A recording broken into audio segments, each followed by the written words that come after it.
আমরা বিগত সরকারকে বারবার বলেছি, আওয়ামী লীগ সরকারকে বারবার বলেছি, এই রাজনীতি বাদ দিন, এই রাজনীতি বাদ দিন, আসুন আল্লাহর দেওয়া বিধান মেনে নিন। তারা কথা শুনে নাই, আজকে তাদের পরিণতি তারা দেখতে পাচ্ছেন।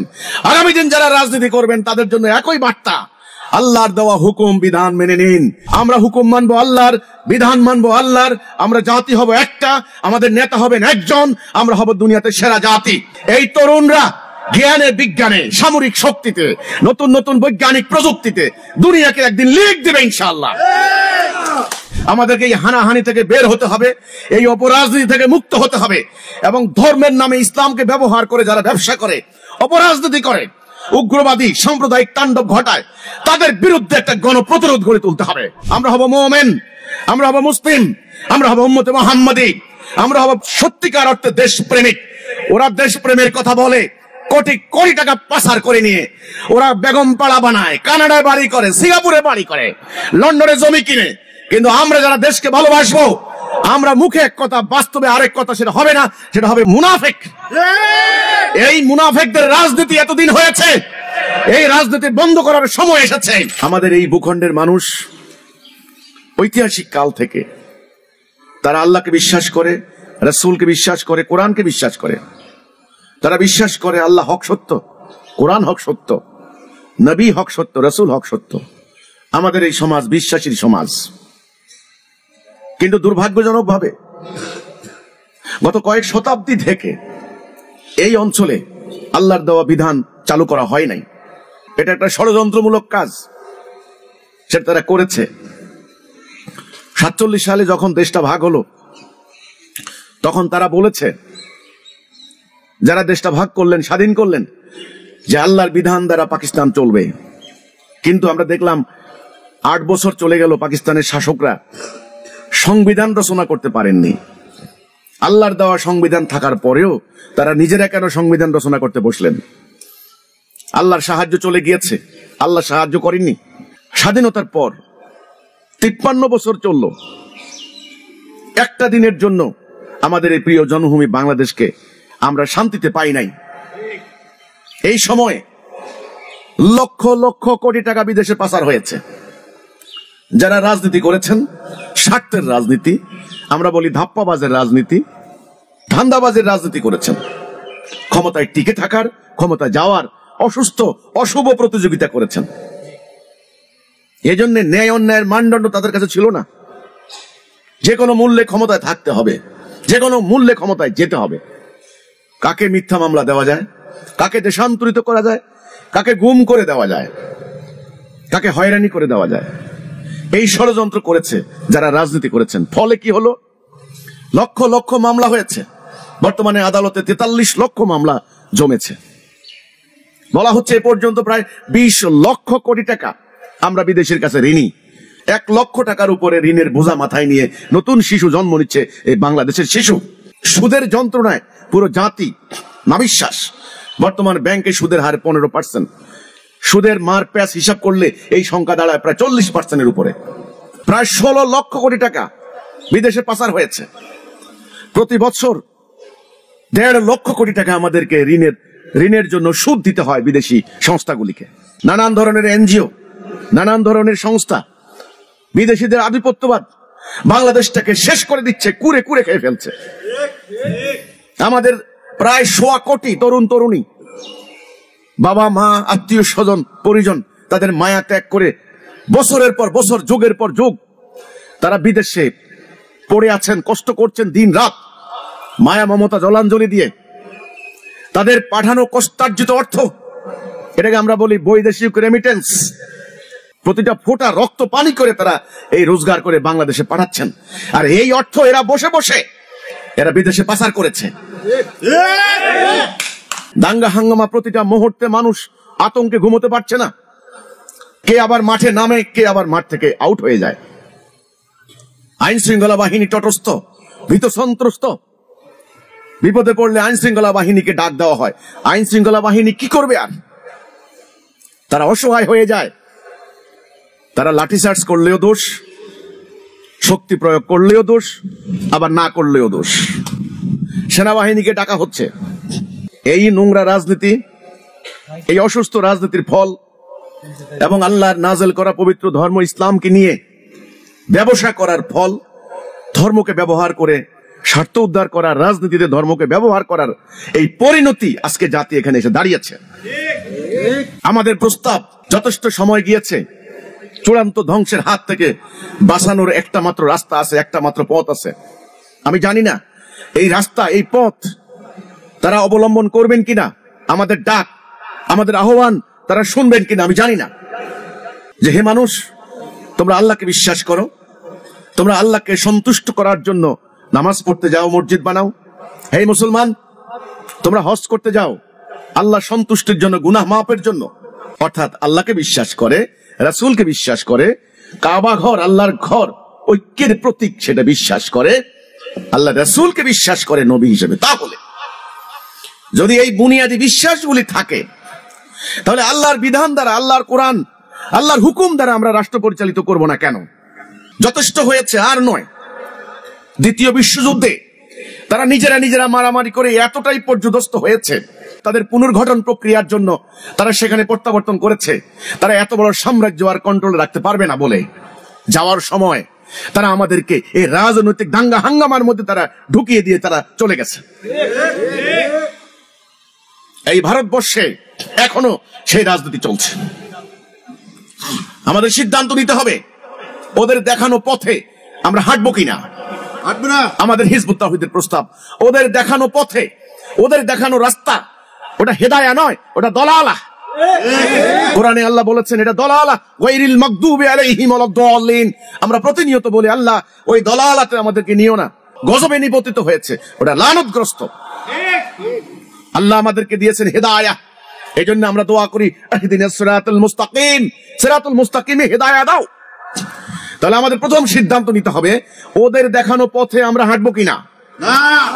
এখন যদি জাতিকে রক্ষা করতে হয়, জাতির সম্পদ রক্ষা করতে হয়, আগামী দিনের এই ভয়াবহ সংকট থেকে যদি বাঁচতে হয়, আমি পরিষ্কার করে বলতে চাই, সবাই বলছে নির্বাচন হয়ে গেলেই সংকট দূর হবে।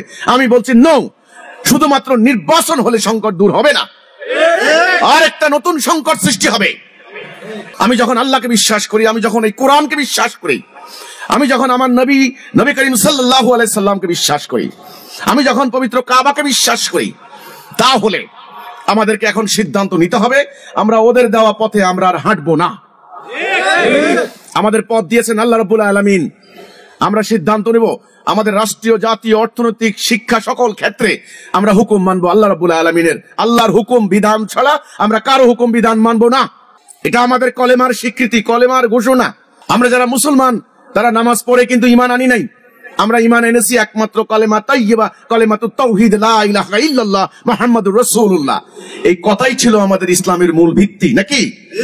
এটা হলো তাওহীদ, এটা হলো ঈমান। এই ঈমান যিনি আনবেন তিনি নামাজ পড়বেন, তিনি মুমিন। তো ঈমানের ঘোষণার মধ্যেই আছে আমি আল্লাহর বিধান ছাড়া কারো বিধান মানবো না। এটা হলো ঈমানের ঘোষণা। যারা ঈমান আনে তারা মুমিন, তারা কখনো মানুষের তৈরি বিধান মানতে পারে না। আমাদের প্রস্তাব এই রাজনৈতিক হানাহানি বন্ধ করার জন্য, এই তাণ্ডব বন্ধ করার জন্য এবং সাম্রাজ্যবাদী, আঞ্চলিক এবং আন্তর্জাতিক ষড়যন্ত্রকারী আধিপত্যবাদী শক্তির এই তাণ্ডব থেকে, দখলদারিত্ব থেকে এই দেশের মানুষের ঈমান, এই দেশের মানুষের ইজ্জত আবরু, এই দেশের মানুষের ভবিষ্যৎ রক্ষার জন্য এই দেশের মানুষকে এখন একটা সিদ্ধান্ত নিতে হবে।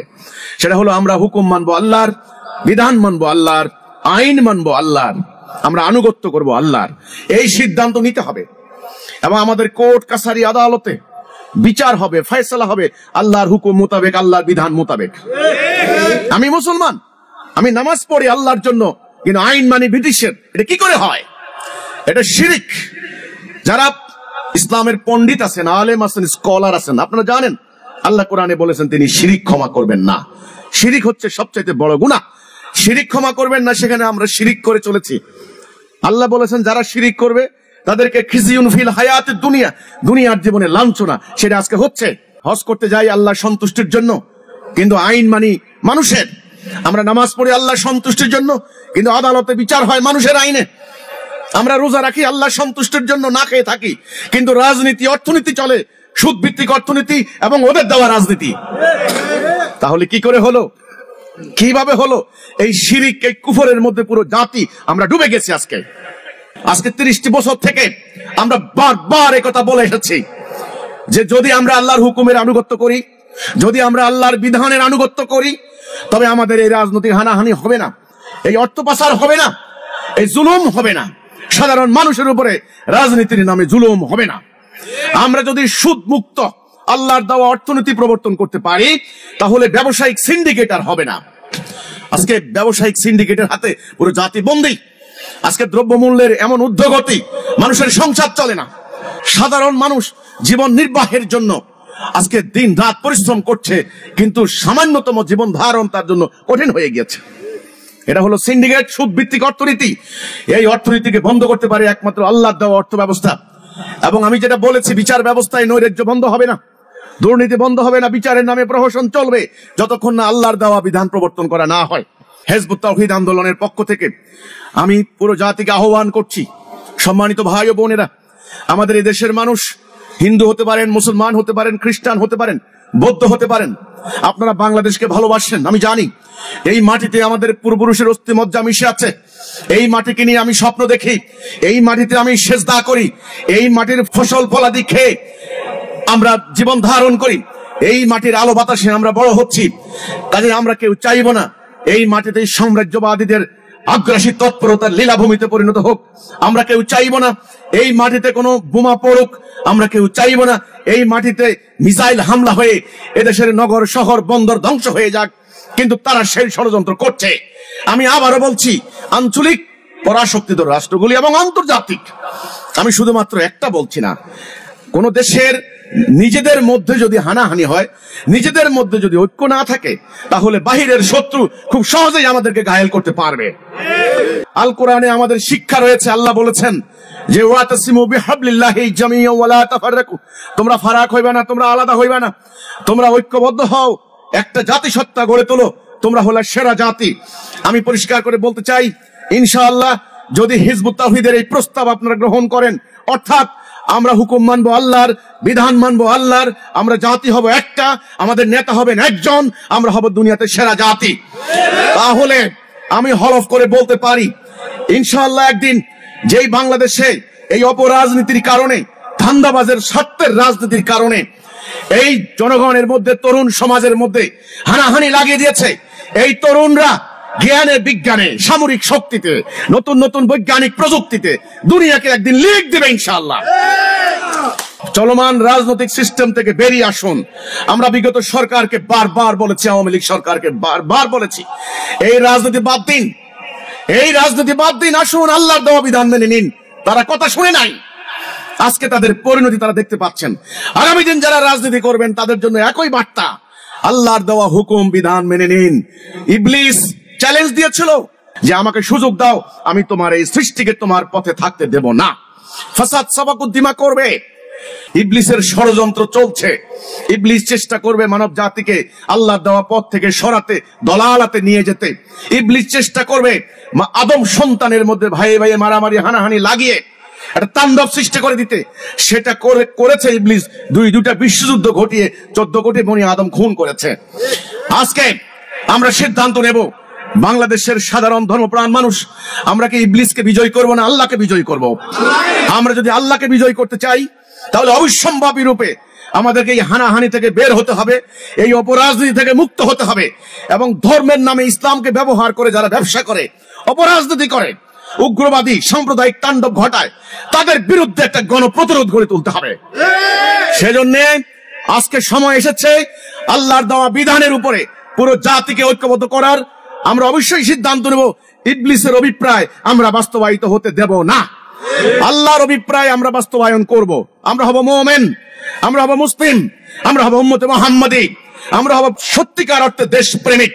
ওরা দেশপ্রেমের কথা বলে, কোটি কোটি টাকা পাচার করে নিয়ে ওরা বেগম পাড়া বানায়, কানাডায় বাড়ি করে, সিঙ্গাপুরে বাড়ি করে, লন্ডনে জমি কিনে, কিন্তু আমরা যারা দেশকে ভালোবাসবো, আমরা মুখে এক কথা, বাস্তবে আরেক কথা, সেটা হবে না, সেটা হবে মুনাফিক।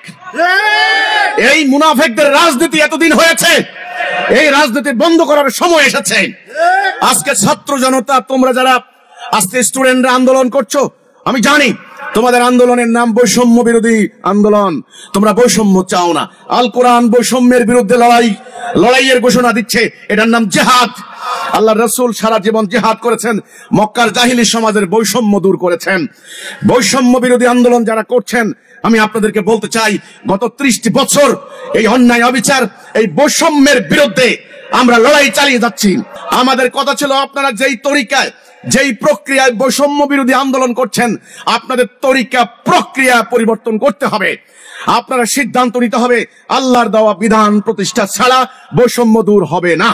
আপনারা জানেন আরব সমাজ, জাহিলি সমাজ, সেখানে কিভাবে বৈষম্য ছিল। বেলালদের কোনো সম্মান ছিল না, সুমাইয়াদের কোনো সম্মান ছিল না, খাব্বাবদের কোনো সম্মান ছিল না। আল্লাহ রসুল যখন বিপ্লব করলেন, আপনারা বিপ্লব করেছেন 24 সালের বিপ্লব। রাসূলুল্লাহ যখন বিপ্লব করলেন, তখন হযরত বেলালকে কাবার উপরে উঠালেন, বললেন, বেলাল আজান দাও। এই বেলাল কে? তিনি হলেন নিপীড়িত জনতার প্রতীক, তিনি হলেন নির্যাতিত জনতার প্রতীক, তিনি হলেন কৃতদাস বেলাল। সেই বেলাল যখন কাবার উপরে উঠে আজান দিলেন, তখন ইতিহাস সাক্ষী হয়ে রইল, ইসলামের আগমনের উদ্দেশ্য হচ্ছে মানবতার মুক্তি। ইসলামের আগমনের উদ্দেশ্য হচ্ছে মানুষে মানুষে ভেদাভেদ, বৈষম্য দূর করা। সেটা আল্লাহ রাসূল করেছেন। বৈষম্য বিরোধী আন্দোলন যারা করছেন, আমি তাদেরকে বলতে চাই, বৈষম্য দূর হবে, ইনশাআল্লাহ হবে। আপনাদের অভিপ্রায় ভালো অভিপ্রায়। বৈষম্য দূর করার জন্য একটা মাত্র রাস্তা, সেটা হলো আল্লাহর দেওয়া হুকুম বিধান মেনে নেওয়া। আমি জানি এটা আপনাদের জন্য সহজ হবে না। আজকে দুনিয়াটা চলছে তাদের হাতের মুঠোয়, তাদের চোখ রাঙানির বাইরে কেউ যেতে পারে না। এজন্য আপনারা ভয় করবেন না। যারা দেশের তরুণ সমাজ আছেন, যারা ছাত্র সমাজ আছেন, যারা স্টুডেন্ট কমিউনিটি আছেন, আমি আপনাদের তারুণ্যকে সম্মান করি। আমি জানি তারুণ্য কি শক্তি। এই তরুণরা পারে সমাজে একটা বিপ্লব সৃষ্টি করে দিতে। আমি আপনাদেরকে আহ্বান করব, এই তারুণ্য শক্তি যেন আবারও অপরাজনীতির হাতিয়ারে পরিণত না হয়। এই তারুণ্য শক্তি যেন উগ্রবাদী, সাম্প্রদায়িক, ধর্মান্ধ, ব্যবসায়ী গোষ্ঠীর অপরাজনীতির স্বার্থ উদ্ধারের হাতিয়ারে পরিণত না হয়। এই তারুণ্য শক্তি যেন আল্লাহর দাসত্ব করার জন্য, আল্লাহর হুকুমত কায়েম করার জন্য, আল্লাহর বিধান প্রতিষ্ঠা করার জন্য যেন ব্যয় হয়। আমি বলতে চাই, ইনশাআল্লাহ বৈষম্য মুক্ত বাংলাদেশ হবে যদি আমরা আল্লাহর হুকুম মানতে পারি। আসুন প্রচলিত চলমান ধাপ্পাবাজের রাজনীতি থেকে আমরা মুক্ত হই। আসুন ধর্মের নামে যেই হানাহানি চলছে সেখান থেকে মুক্ত হই। আমরা সিদ্ধান্ত নেব, আমরা হুকুম মানব কার? আল্লাহর। আমরা আনুগত্য করব কার? আল্লাহর। আমাদের জাতি হবে কয়টি? একটি। আমরা হব সেরা জাতি। আমাদের কর্মসূচি হবে রাসূলুল্লাহ রেখে যাওয়া কর্মসূচি। আমাদের আদর্শ হচ্ছেন রাসূল পাক সাল্লাল্লাহু আলাইহি সাল্লাম। তিনি মানবতার মুক্তির দূত। তিনি অন্যায়কে নির্মূল করেছেন, তিনি বৈষম্যকে দূর করেছেন। আসুন আমরা এই সিদ্ধান্ত নেই। আমি এদেশের জনগণকে, এদেশের আলেম ওলামা, এদেশের সাধারণ শিক্ষিত মানুষ, কৃষক, শ্রমিক, জনতা, খেটে খাওয়া মানুষ, নারী, পুরুষ, আমি সবাইকে বলতে চাই, আসুন আমরা যেই আল্লাহকে বিশ্বাস করে নামাজ পড়ি, সেই আল্লাহর হুকুম মোতাবেক আমাদের রাষ্ট্রকে পরিচালিত করি। হিজবুত তাওহীদ আন্দোলন এই প্রস্তাব তুলে ধরছে। হিজবুত তাওহীদ আগামী দিনের রাষ্ট্র ব্যবস্থা কিভাবে চলবে আল্লাহর তাওহীদের উপর ভিত্তি করে, সেটার রূপরেখা সম্বলিত রাষ্ট্র সংস্কারের প্রস্তাব আমরা তুলে ধরেছি আমাদের বইতে। সেটা আপনারা পাবেন। বইটি এখন বাজারে পাওয়া যাচ্ছে, বই মেলাতেও পাওয়া যাচ্ছে। আগামী দিনের তাওহীদ ভিত্তিক আল্লাহর দেওয়া জীবন ব্যবস্থার উপরে ভিত্তি করা নবী করিম সাল্লাল্লাহু আলাইহি সাল্লামের যেই আদর্শ, সেই আদর্শকে আমরা মডেল ধরে একটা রাষ্ট্র ব্যবস্থার প্রবর্তন করেছি। আমরা আশা করি আমাদের বইটি পড়লে আপনারা পরিষ্কার বুঝতে পারবেন, এবং ইনশাআল্লাহ এই অর্থনৈতিক অবিচার বন্ধ হবে, এই রাজনৈতিক হানাহানি বন্ধ হবে, হামলা পাল্টা হামলা বন্ধ হবে, তারুণ্য শক্তি আল্লাহর কাজে ব্যয়িত হবে, মানবতার কল্যাণে ব্যয় হবে ইনশাআল্লাহ। এদেশের মানুষ শান্তি পাবে, সুখ পাবে। আমি আবারও বলছি, আমরা হুকুম মানবো আল্লাহর, আমরা আদেশ মানবো আল্লাহর, আমরা আনুগত্য করব আল্লাহর, আমরা খেলাফত করব আল্লাহর। এই সিদ্ধান্তের উপরে আমাদেরকে আজকে ঐক্যবদ্ধ হতে হবে, তবে আমাদের মুক্তি, তবে আমাদের শান্তি। তা না হলে, এই সিদ্ধান্ত না নিলে এই রাজনৈতিক হানাহানি চলতেই থাকবে। এক দলকে পিটিয়ে আরেক দল মাঠে খেলবে, আবার ওই দল সময় সুযোগ মতে মাঠে নামবে, আবার তারা কোপাকুপি করবে, আবার তারা অগ্নিসংযোগ করবে, আবার তারা মিথ্যা মামলা দিয়ে দেশ থেকে বাধ্য করাবে। এই হচ্ছে বাংলাদেশের গত 53 বছরের ইতিহাস। আপনারা কি পুনরায় সেই ইতিহাস দেখতে চান? যদি সেই ইতিহাসের পুনরাবৃত্তি দেখতে না চান, তাড়াতাড়ি তওবা করে রব্বানা যালামনা আনফুসানা ওয়া ইল্লাম তাগফির লানা ওয়া তারহামনা লানাকুনান্না মিনাল খাসিরিন। বাবা আদম আলাইহিস সালাম তওবা করেছেন। আমরা আদম সন্তান আমরা ইবলিসের প্ররোচনায় আমরা আল্লাহর হুকুম বাদ দিয়ে আমরা দলালাতে চলে গিয়েছিলাম, মানুষের তৈরি বিধানের আনুগত্য করছিলাম।